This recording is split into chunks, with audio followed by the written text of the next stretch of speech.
Seigneur, que ta grâce, seule ta grâce. Nous voulons instaurer un état de droit. Et dans un état de droit, il y a une justice indépendante. Ce n'est pas à l'individu Félix Tshisekedi de commencer à faire justice.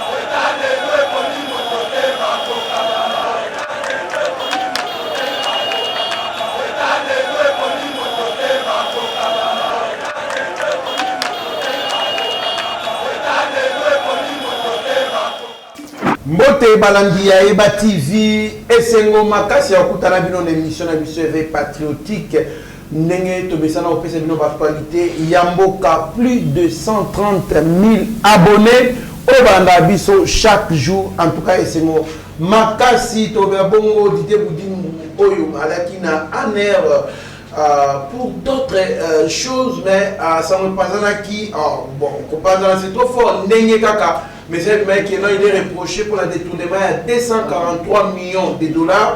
Alors, il est déjà libre. En tout cas, il est rentré chez lui en homme libre après 24 heures passées dans les locaux des bureaux de l'ANER. On l'appelle Isusu.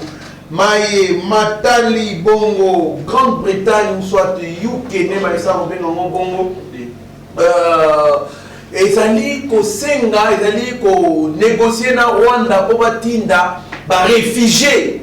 Rwanda a hébergé à yamba ba réfugiés onande yamwana batu misusu bali ko mituna belé est-ce que Rwanda zali nestos za kocha ba réfugiés ba komole to fongola misu to lini to le bila likambwana to le peli susu Raymond Chibanda. C'était facile d'accuser Kabila de tous les mots, mais Tshisekedi a-t-il fait mieux que nous? Tokololingato solo la paix. Mais matin politique autour ya Mutuna Oyo, Raymond Chibanda, Amituni, Assemblée nationale, examen de la loi électorale, ça pose des problèmes sérieux. PPRD, Badaliko Babimisa Peuple Nanzela. Denis Sanga qui dit en tout cas il faut réviser la loi électorale pour rendre de plus en plus l'élection transparente. La tarification exorbitante et injuste pour les bouquets, tout canal des Canal Plus fixé par Marx Saada ici en RDC, Rwanda. 29 dollars aux à tout canal, mais la RDC c'est 85 dollars, voire même 100 dollars. Nous allons en parler. Projet Chilegelou, Amboujimaï, en tout cas, Nzela et Mibal, pour sa cathédrale, déjà ça va. Le DG de l'OVD a constaté plutôt des avancées significatives et enregistrées. 280 mètres déjà ici, Salemi. La population de Kabea-Kamouanga s'est réjouie des infrastructures en cours de construction. C'est donc une première dans ces territoires de Kabea-Kamouanga d'avoir une route battue avec des assainissements. En tout cas, on a pour observer Benjamin Mwanasuka pièce contre pièce l'actualité. Mwanamboka Mbote. Mbote de Trésor Kandolo, Mbote na balani nyonso to ya Eba TV, o bazuli baku ya kokuta na biso mukona lelo, vraiment tozana pour servir bango. Merci beaucoup Mwanamboka Steve Konde HD la réalisation Nassima ba caméra montage occupé par Rabi Mokoko. En tout cas, DG Chatak Lolo présent na Katia Studio Awa. Je n'oublie pas mon frère Mauricio Mande Opali pour assister biso Mitterrand ya Pasteur Gili Bokwala, Abigail Kilungu, Shagir Ochudi Meshak, Tobo Sanité, Mike Chiswaka, en tout cas Bisika Bozali, Bon début de week-end. Moi, Mboka, Benjamin Wanasuka, au finish du début, Azali libre, Azali continue dans le salon. Rumeur au Etambola qui a 243 millions de dollars détournés. Ezali lokuta likababeng sela ki kuna kutu ezali ki kutu makamba bon côté détournement pété ils sont là détournement pété bétamité ezali pour tourner mituna sur nani réserve stratégique il y a carburant ezali posé qui moi problème dernièrement et puis pénurie ou en réaction na wana non réaction na ngai ezali aujourd'hui na mboka na biso makambo eza ndenge ezalaka te. D'abord, va présenter l'idée du Dimoueta qui est Nabalobi, proche à première dame. Oui, bien, dans le régime où tu connais Kakala, sur aux approches à première dame, aux intouchables. Les lots au régime, il y a Félix Antoine Tshisekedi Tshilombo, le président de la République, et Talisi Bisso qui non, et ça vous en a. Ce qui a un problème, par interpeller, le montant de qui n'a pas réalité. Je vous rappelle bien déjà que non, tant que Fatia sur le pouvoir en 2019, ministre. Oh, il y a affaire continuer na affaire humanitaire pardon oh yo tant que ça qui mbongo ya makambo taki mambo sama ki na goma mbongo mona na kité $500,000 ba interpeller ki pena année to moni dia nani conseiller en matière de sécurité ya mokonza mboka quand il y a un problème à récupérer to moni directeur de cabinet chef de l'état autre que notre dossier est encore en cours la justice. C'est pour vous dire quoi? Et ça image moi on ça déjà que non mboka eza ndenge zaki kalaté. Quelque chose en nani, eza lozanani s'il y a un problème, c'est pas parce que ozano naza na relation na mutu boy, to na kuta na mutu ndé ba kutikala. Tozongi siko na makambo oyo bazali ko reprocher nani ministre Didier Budimu. Ce n'est que normal. Ya koloba que non tant makambo ya réserve stratégique parce que une nation a la capacité ya koza na réserve moko boye oyo kosunga bango par rapport ya bambula oyo koya et tout consort et ceux qui réserve wana eza touché je pense le ministre a titel azali na droit ya kopesa ba explication par rapport ya wana mais vous devez aussi comprendre quelque chose était ministre wana pe lelo oyo azana ba ennemi ebele azana ba ennemi ebele ne pensez pas que monsieur le roi dans déclare et que Koboto la Congo Koboto la au travers ministre wana bloc pétrolier a retiré les Cambouana boui. Bateau soit le bloc pétrolier ça représente des millions et des millions de dollars. Et aujourd'hui il peut y avoir aussi des gens, oh je ne confirme pas, peut y avoir aussi des gens au pona bango, il peut devenir un élément à abattre. Mais comme pour l'instant, oh il doit bien en air, après c'est sur précision parce que à ça la auto bien communication de non na kanga ki moto pona likambo boye na sali bo oza ba source oyo to zoka oh ils allaient officiel té et que azana ndako na ye on peut que rendre grâce à Dieu et nous souhaitons que ministre Asambusa na ega ndenga sengeli et que ba biloko adwandolo ba 200 millions ba 300 millions ba 400 millions ils ont la preuve moroté oyo et lobi makambo wana. Très bien mon mboka Benjamin Wanasuka trop de rumeurs pe ezali ko bo makasi heureusement to lobela ki ngolo lobby au conditionnel pour dire qu'on n'avait pas précisé il paraît que bazali ko reprocher détournement boyena boye même sinon ça prouve à suffisance que toza na république quand même oyo ba intouchable bazara sous té parce que osakani bako bengisa yo coup de chapeau na ye mais bunda papa bunda ka ndengo zali ko casser ba intérêt ya ba individu pour na kopesa intérêt général ya peuple congolais to ali koko bana émission na biso mwana mboka tozali kolala te yo ne ozana na asi batu nyonso bazaka na ba source ya libanda ba appel ya libanda ba yo ba pasteur Gili ba maître Franck ba Mitterrand tozaka ba appel ba ali ko benga biso Grande-Bretagne ayokani na Rwanda atindela ye batu Rwanda ayeba na ko héberger batu wana na mboka na ye mais batu miso bali ko ba Rwanda e lobby aza na place na Goma na RDC akocha bango wana yo moko pe otangaki batindela ko ba journaux mona mboka réaction na nini po ba pesa ka ye il paraît 8 millions de dollars chaque année. Réaction. Merci beaucoup de votre trésor Kandolo. Lobby na méga Rotanga. L'Amérique autant parce que pour nous développer. Je pense que ça les relations internationales. Le Rwanda est un pays souverain. Ils ont le droit aux décisions dans ils ont le droit. Rwanda place Rwanda votre droit Rwanda ils ont le droit. À Kolo balelo que non na oyamba 10 000 20 000 personnes et tali RDCT. Tout ça quand même battre oyo mutezo sala. Mon frère Rwanda ko ko décision ya koloba été azwa ko ça nini kondima ba réfugié pour ba ya kofanda na RDC na Goma mais wana niveau ni ya compréhension wana na landi vidéo ya ministre affaires étrangères ya Grande-Bretagne ils en anglais et musu eza parce que le reste na caché ya ba chaîne mususu moento chango awa ezate ils en caché à TV5 on explique quoi ndenge tozali awa na Afrique tozana deux pays oyo et yambaka ba réfugiés et belé tozana toana Burundi de deux tozana Rwanda ozo comprendre dernièrement monaki Rwanda uta ko sani ko yamba ba réfugiés o ba utaki na Libye est-ce que chaki bango na Congo cela veut dire Rwanda a se disposé pour na ko yamba o to bengi ba réfugiés ça n'a rien à voir na République démocratique du Congo. Ça n'a rien à voir avec Goma. Que non, Goma. Et il faut comprendre, Rwanda Zoluka Nini. Rwanda Zoluka a vendre pays naye sur le plan international. Azoluka yamba batunyo surtout wana ça des avantages. Avantage na mweza nini. La communauté internationale a foutu à réfugiés wana. Et aujourd'hui ba réfugiés au moni même dans ba condition. Batangi ba pays oyo soko za réfugiés na Angleterre au Rwanda Rwanda. Batangi République démocratique du Congo, Burundi na Uganda. Ça veut dire soit pays limitrophe na Tanzanie.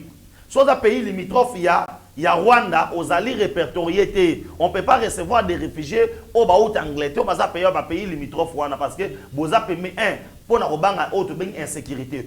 Aujourd'hui, les gens doivent comprendre quoi. Rwanda c'est une force moko, aux américains.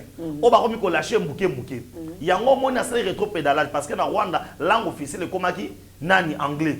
Pendant que ça en anglais. Et aujourd'hui, tu as moni Rwanda comme na francophonie ou abetaki kara et tout qu'on soit parce qu'à comprendre que non mais Angleterre photo yebaki aza pas partenaire mais c'est que nous les Congolais photo sani il faut toujours vigilant. Heureusement pour la plupart des réfugiés sont mindele. So ba côté na RDC to yebaki non mindele ba réfugiés bazali na Rwanda bango ba côté na RDC. Mais ko luka ko lete sango c'est comme si que non Kagame impose ba rebelle ba réfugiés na ye ba ko fanda et je peux vous donner même les chiffres. Pays oyo azali na ba auto bengi ba réfugiés et belé na Afrique awa ezali Uganda azo compter une affaire il y a 1 million de réfugiés. Rwanda azo compter awa c'est 200 000 réfugiés. Na 200 000 réfugiés wana 150 000 bazali ba Congolais. Il y a des camps de réfugiés, il y a des Congolais baza kuna na Rwanda. Mais c'est que nous devons dénoncer dans cette émission oyo. Ezali était la auto bengi tribu oyo banyamuna Rwanda. Auto benga banyamurenge. Oh bana Congo. Ils doivent pas jouer les jeux doubles.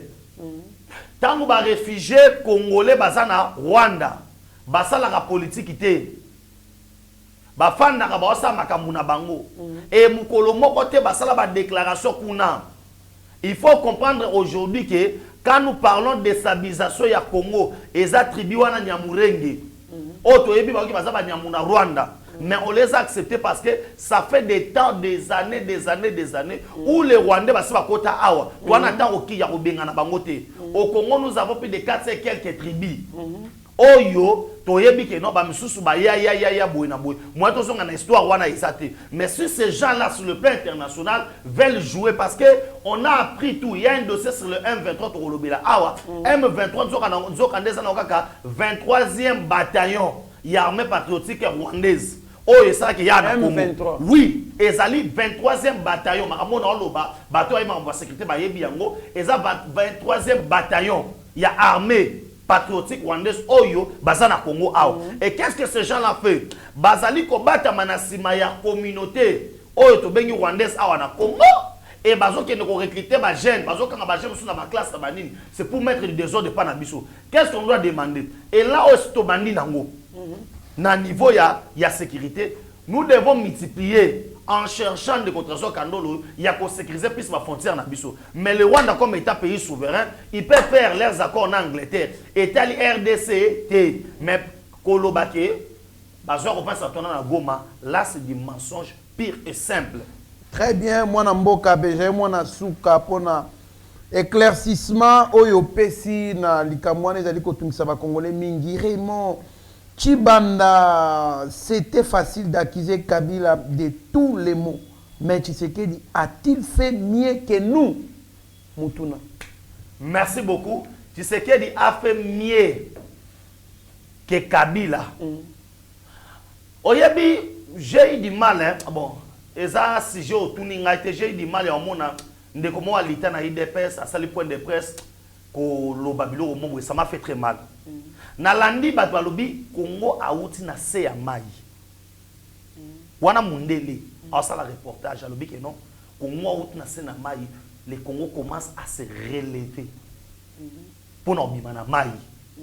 Raymond Tshibanda ministre affaires étrangères. Akoko yebisanga. Biso to sali mieux que koleka bangote. Na tangu na ye passeport ezala combien? Qui représente aujourd'hui nos ambassades. Vraiment. Hein?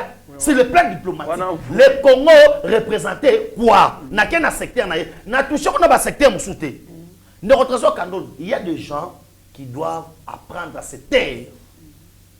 Qui doivent apprendre à se taire. Ça veut dire il y a d'autres gens qui peuvent parler. On s'en parle. On peut s'en abattre. On va combattre bateau. Ou à quoi le bata mwandambu. Mais Raymond Tshibanda le bata. On a tué la diplomatie congolaise. De tel point qu'il y avait des décisions qui étaient prises sur nous, que nous on ne participait pas. Mais c'est la faute à la diplomatie. Parce que le Congo doit se représenter partout. On ne peut pas parler du Congo. La diplomatie est acquis zéro. On ne peut pas parler. La période où il y a mon alobi, on ne peut pas parler du Congo là où le Congo n'est pas. On ne peut pas prendre des décisions sur le Congo. Aujourd'hui, si on a des difficultés à Makambouya, il y a réchauffement climatique. C'est faute à quoi? Faute à diplomatie. Le Congo était absent partout. Dans des grandes décisions, oh, il y a un monde, le Congo ne participait pas. Aujourd'hui, comparer Kabila à Tshisekedi, mais c'est de la sorcellerie. Parce qu'aujourd'hui, sur le plan fort maintenant. Aujourd'hui, le Congo respire. Il y a combien? Il y a plus de 10 000 chaînes YouTube dans le Congo. Où les gens se lèvent du bon matin, écrivent, injurient même le chef de l'État. Ils ne sont pas inquiétés au nom de la démocratie. Au nom de la démocratie, est-ce que Nathan Bango, Raymond Tshibanda, leader et opposition, ça la marche, mais la champagne dans là. Si c'est pas marche, la banda on a à l'aise. Personne n'a inquiété. Est-ce qu'il y avait la démocratie? Non, quand on attend il y a loi électorale. Il y avait la démocratie. Ils ont géré ce pays à scandale. Le pays en lambeau. Où partout il y a priorité. Surtout quand on a une émission, surtout quand on a un domaine à sport. Et ça le que non, secteur sport. Surtout quand on a un domaine agriculture. Et c'est comme si tout ce qui est gratuit de l'enseignement, tout ce qui est tout se concentrer dans l'agriculture. Ce qui est dans le domaine infrastructure, tout va dans et comme on voit que non, Nani, Benjamin Mwanasuka, le long de mon émission, Steve Konde, tout le Belara, il y a des trous partout. On se comprend. Même Raymond Tshibanda, quand il veut comparer, cela veut dire. Azana makamuso ko kolobate. Je rappelle que nazoli ngana tuna Raymond Tshibanda ngape nazo c'est les questions. Lelo oyo. Est-ce que poko sala comparaison ya diplomatie na tango na ye na tango afachi. Nazo rappeler que Raymond Tshibanda na période na une des périodes oyo ba ambassade de Belé ya biso etekami mapango etekami. Nazo rappeler que na période na yende to perdra ka ba avantage ba négociation ebelé. J'explique parce que moi je fais les relations internationales tant on a ba classe. Tolaki ba négociateur na biso, ba diplomate o ba ke pour ba négocier. Baza na problème il y a déplacement. Donc bon te ko négocier na Rwanda. Mais et dans le cadre de sur place, pour négocier les mboka, il faut que à 5 km. sikoyo il faut obeta donc taxi plutôt faut etikala à 5 km parce que il faut beta makolo pour comment la place pour négocier parce que tout nani ba négociateur na biso au monde ba obeta pied na ba costume na ba obeta pied parce que au monde bato ba oke ko négocier na bango ba rwandais par exemple ana mutu oh bon mata confrère bon mata toki donc mutu ennemi na yo amemi yo bokomi ne kuna bokomo négocier abaina ko critiquer démoraliser yo ah papa yo mto ocha munoko ngakutu mutu nasungi yo poko matiao des fois bazo comme na place ya négociation atoki na niveau osakana te akomi wana abandi kotoka il est minimisé galvaudé négligé. C'est à l'époque de Raymond Tchibanda. C'est à l'époque de Raymond Tchibanda où tout le monde Moutou, un ministre adjoint na yakei qu'on négocier Bachele Masanga, Baïbie, ba dossier nyon surtout. C'est à l'époque de Raymond Tchibanda tout le monde ba dossier signé mais en défaveur il y a RDC. Mais RDC a signé. Mais RDC a signé. Des fois ça va. Période na ye. Il y a on a ce faut ça va tourner rotation Kandolo parce que bato bazo luka kopé ça ba leçon lelo. Ils n'ont rien. Il y a malamu. O basala. O bango basala, o bango ba luka ko regretter. Nde comment ebisinga yiboye. Soki Kongola so bimana balabala. To mutu moko bwa ye. Boyamba Kabila ça veut dire que le peuple les plus maudits parce que tout route de l'esclavagisme. To bimis ko to ki vers terre promise. To comment le baké to zonga na biso na boumbu alobi ndeko na nga alobi bo prêcher yango na ba télévision bo lobi yango na trésor Kandolo ke so mo na congolais ozo biso ke non vaut mieux Kabila zonga vaut mieux régime Kabila ça veut dire congolais wana kono bisaka tate yebisa yo ngana to loba na soute po koto to uti oto loba ngo awa comment to kende ko négocier bamemio na mutuka net na mutuka ana pe ko banu beto bigo olobani bamemio kota muna na yo parce que nga complice na relation na ba protagoniste voilà ce qu'on a bien so qui mutu na memaki on allé so na retour bien memote alors ce que no lo lobi boye parce que moralement mon frère moralement déjà c'est abattu parce que on comprend mutuka ya taxi mutuka ya taxi na ma place sur les gens qui na cité de loya mutuka taxi c'est quoi libanda voilà. Mais on dit trajet wana ezalaka obaluka boyo kuta ba mura mwa liboso kuna bongo il faut ça ya ata 5 km na mutuka na yo ya ata 5 à 10 km ça mutuka na kokota tina kati okomi place senga ba checker okiti osani nini ba checker okiti osani ba checker yo skoza na ngote ebela mutoki na no ya nango. Pour voilà. Tala, sur le plan physique déjà vous allez déjà abattu. Voilà. Vous avez déjà déjà dessoufflé. Na tant en négociation. Mais il y a ce genre de bateau pour une négociation Kandolo. Heureusement, j'ai en face de moi un diplomate pour mais aujourd'hui, c'est Remochi Bandazoloba. Non, monsieur. On a rappelé Soussou. Et dans la période, il y a Raymond Tchibanda qui a participé à la réunion. Parce qu'au moins, il y a une organisation internationale. Ceux qui vont faire une contribution, vont passer à la réunion. Voilà. Vont passer à la vote. Voilà. Vous avez passé à la réunion, mais vous votez. Parce que vous avez vous en ordre. Donc, vous avez un État non civilisé. Voilà. Donc, dans la période, il y a Raymond Tchibanda, État non civilisé. Ça veut dire État non civilisé dans Lingala, Babanda Robin a biso pays à Sony. Pour Nazo se rappeler, c'est vraiment Kadhafi a foutu la biso. Kadhafi a foutu la biso contribution à biso. Et Zara Sugi, il y a 7 mois de foutate. Et conséquence, dans le Zakinin. Pour biso, tu as une décision, Libye ne peut pas avoir une décision. Oui, et à voter la place na biso. Mais imaginez-vous. Kabila et Mochibanda, Babanda Kocha Congo, Wapi. Un pays la diplomatie du second degré. C'est-à-dire quoi? Diplomate moko influent. Alors qu'il n'y a pas de bisoté. Alors qu'il n'y a pas de voisin. Voilà. Parce que biso toko négo, toko traité. Na diplomate on a à travers ambassade à voisin à biso et à awa. Yene ce commissaire biso message et pas un diplomate directement. Et puis, conséquence, c'est un trésor Kandolo. Même investisseur, avant Baya Namboka, l'une des problèmes est la solution diplomatique. Pourquoi? Un investisseur, quand Fachas a voyagé, ça va au lobbying, il part à cause de marketing. Un des trésors Kandolo, il part vendre en bien.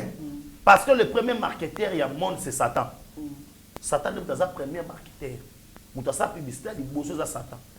Ayokota Adana F ba fandi boy ando chaba moral.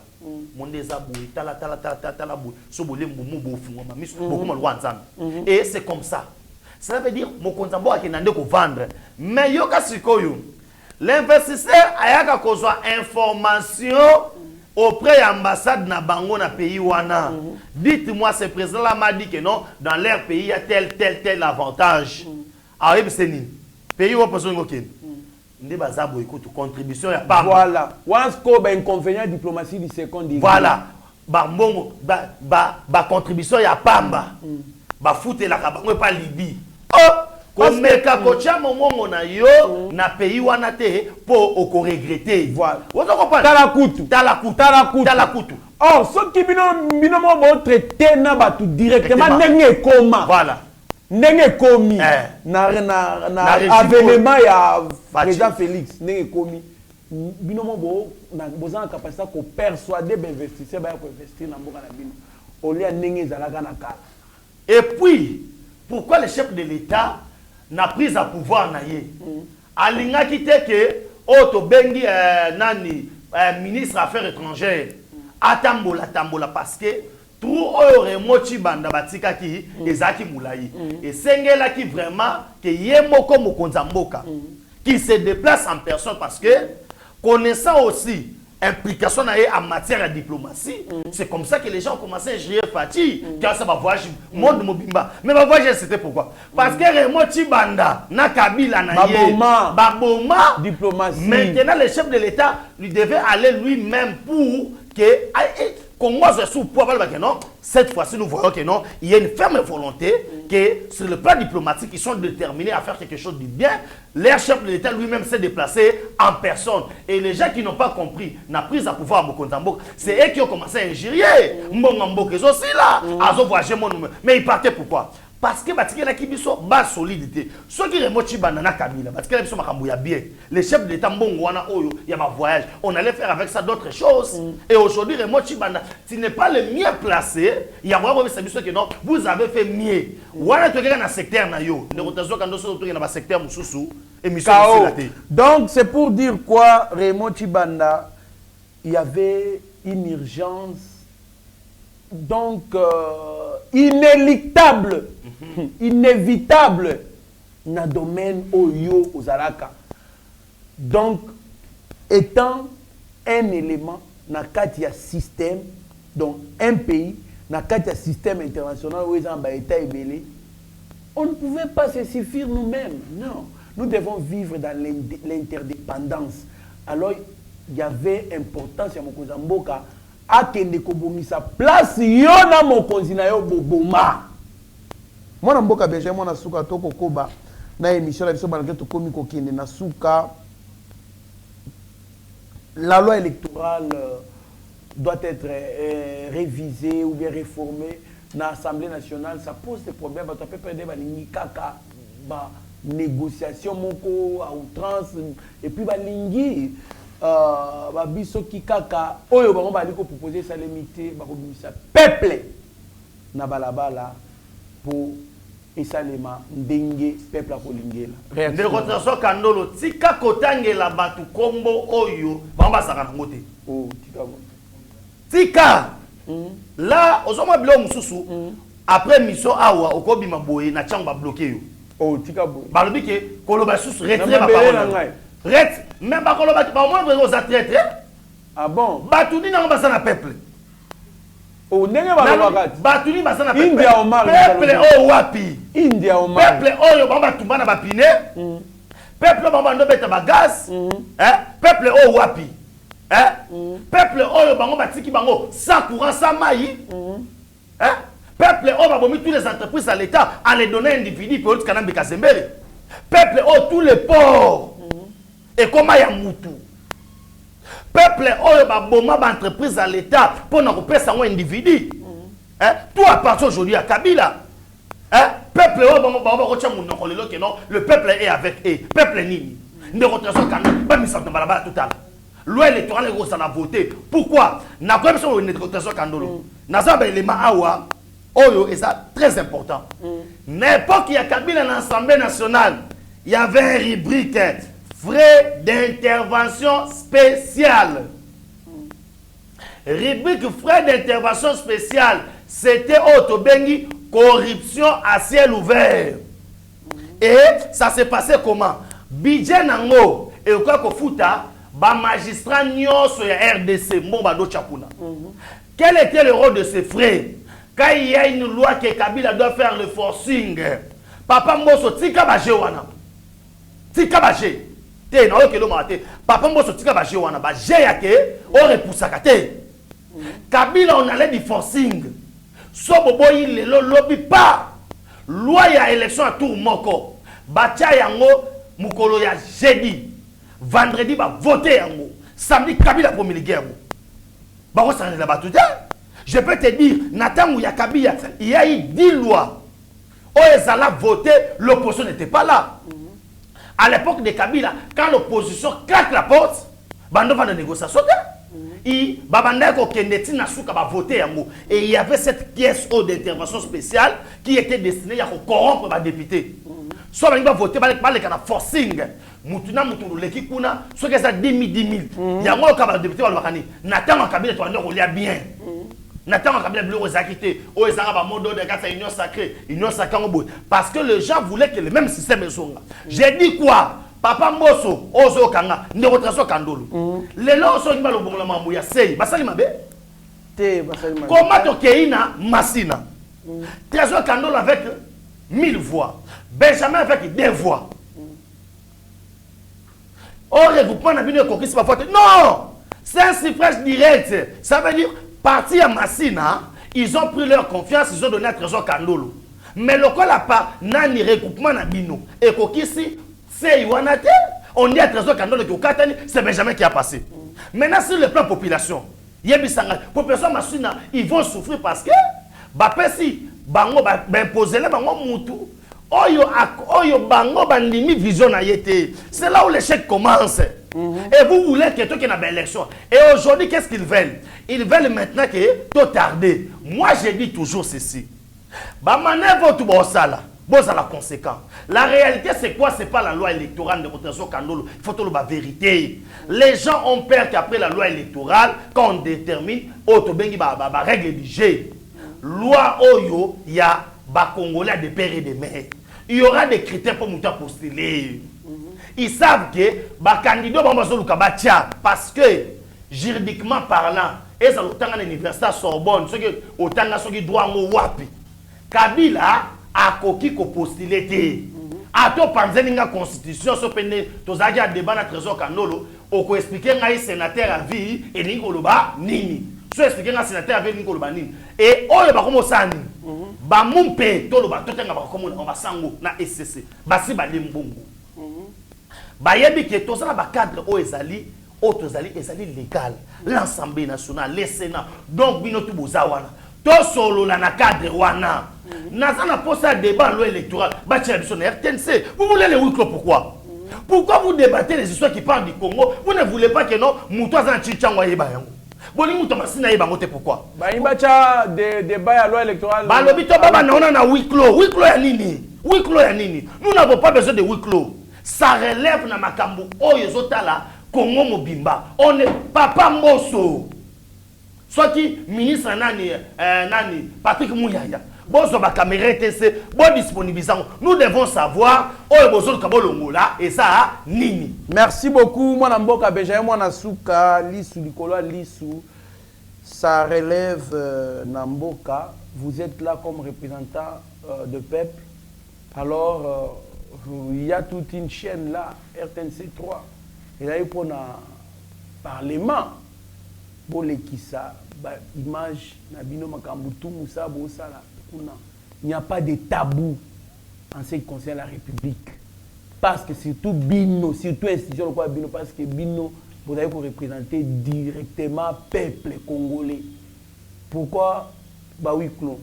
Non, ça, Maëla m'a bien ligné quota. Pour avant, Tobi Misaloa, on a devant le peuple, bah on va pour ça, il y a qu'on corrompre pour finir loi, boye bomier là déjà. Bomier là déjà, na bambo on a Bino. Parce que ce peuple là, qui a déjà qui lengi à loi wana.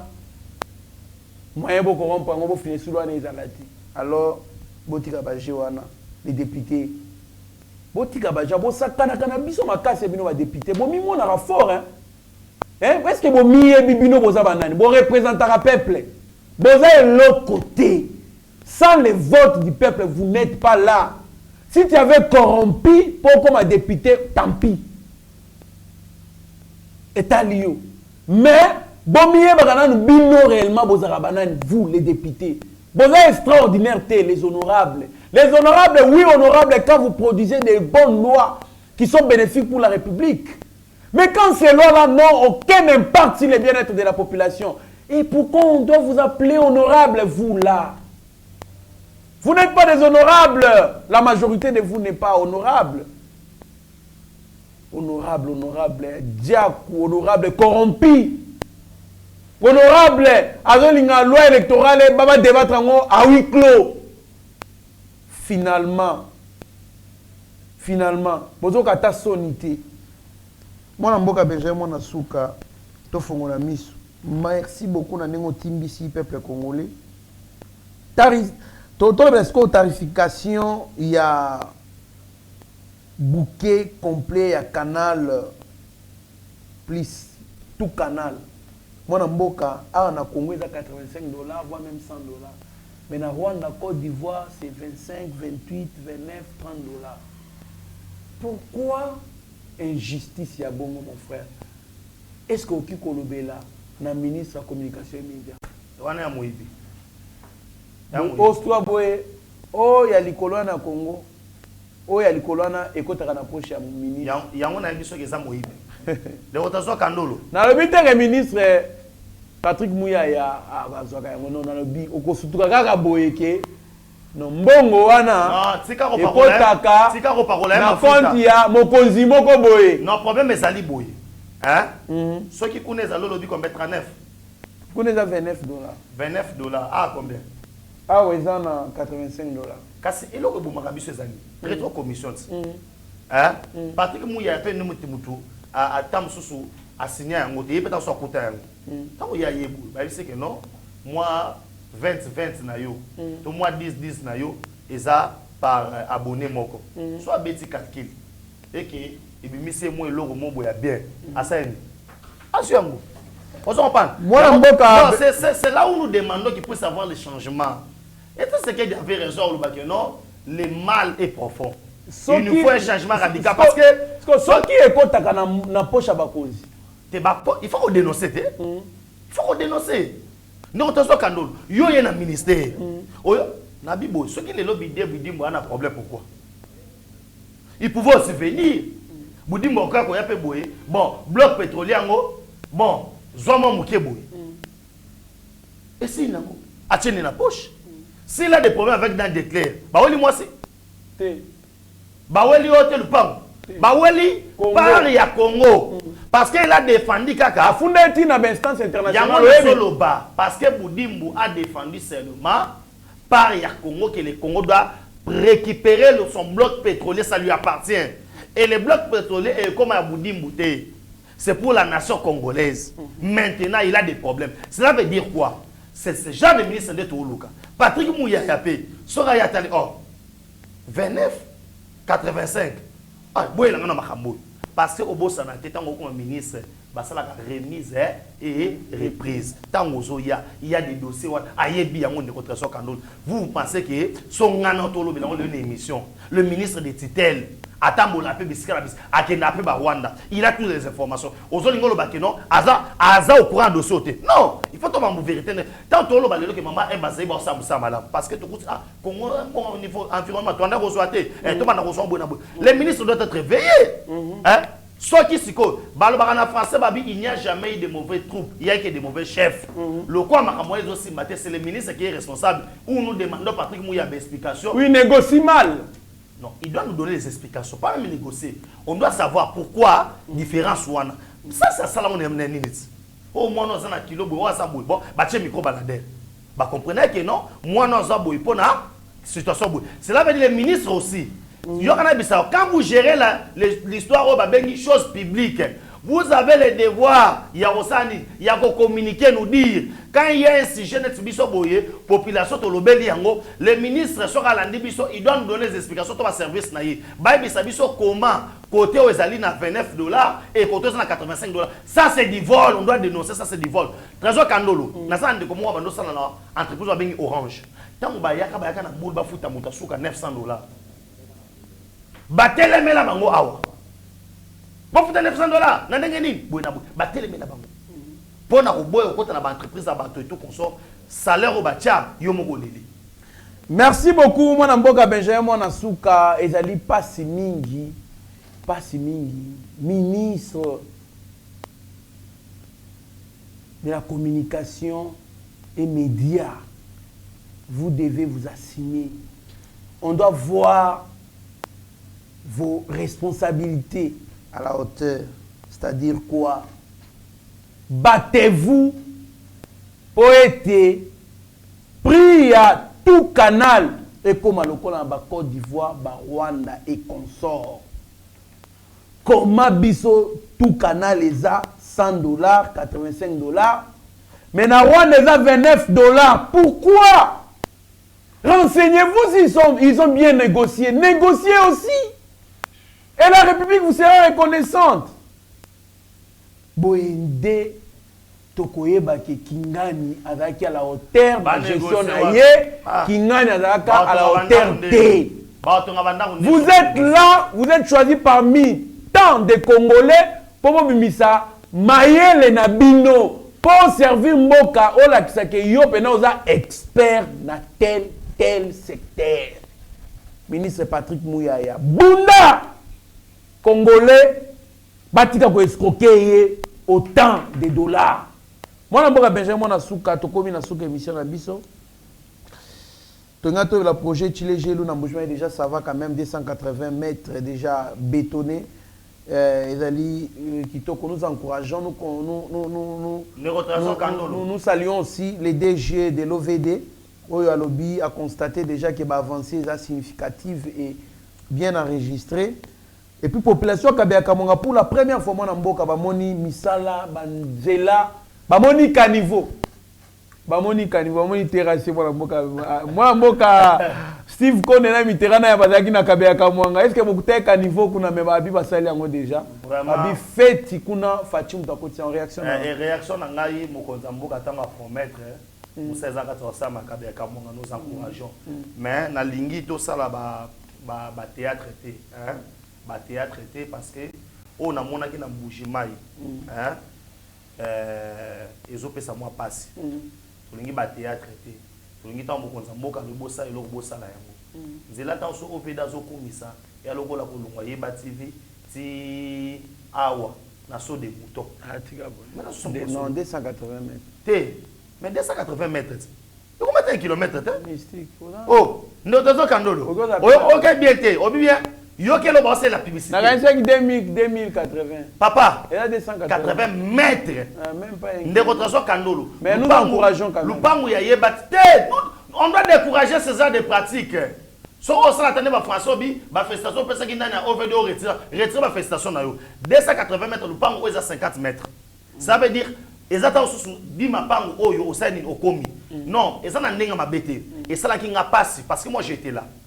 Pour nous faire maquiller belé na TV pour vous sali kaka ba nombre de kilomètres il y a résidence à chef de l'État kuna et merci beaucoup mwana mboka Benjamin Monasuka en un mot mwana mboka Benjamin Monasuka ta la caméra Steve Kone pesa le bonheur Suka en un mot parce que on sait déjà la technique ne sera pas supporter 3 minutes de plus français kamanda H dazolela alobi sala ne boyo kanaki mikolo na moni maboko banque bloqué sala rande boka na ki sponsor officiel coup de chapeau na yo na bo santé ba o no so ba olanda biso de l'ombre de près hein to mo bena Mitterrand na bien charmant système gara ya oseka biso to sala émission ça problème té moi Brigitte Kaja ba mesanga soyi awa hein de solo tete fu mo Italie ale mulamba na Maroc ngana mela soyi awa ba secret zo mela ma c'est-à-dire mamboza tellement kitoko to pesi merci na bino surtout esi bino que non lupango 20/20 à $2000 eza magité eza ironie eza mambo solo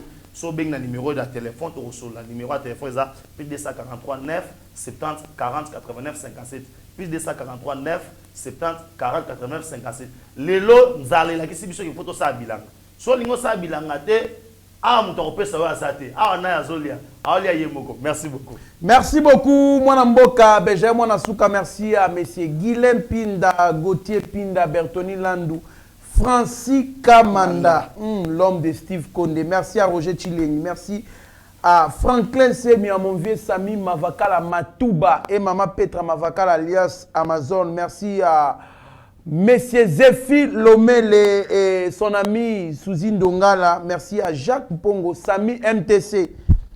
En tout cas, merci beaucoup à Roger Chilengi na Italie. Vraiment, Bozali tellement ébélé. Son abina tanga bakoma batunyo sur toi. Donc, Eko Simbate. Restez branchés sur notre chaîne. Vous ne serez en aucun cas déçus. Mieux vaut être maître de son silence que plutôt esclave de ses propres mots. Merci. Seigneur, que ta grâce, seule ta grâce. Nous voulons instaurer un état de droit. Et dans un état de droit, il y a une justice indépendante. Ce n'est pas à l'individu Félix Tshisekedi de commencer à faire justice.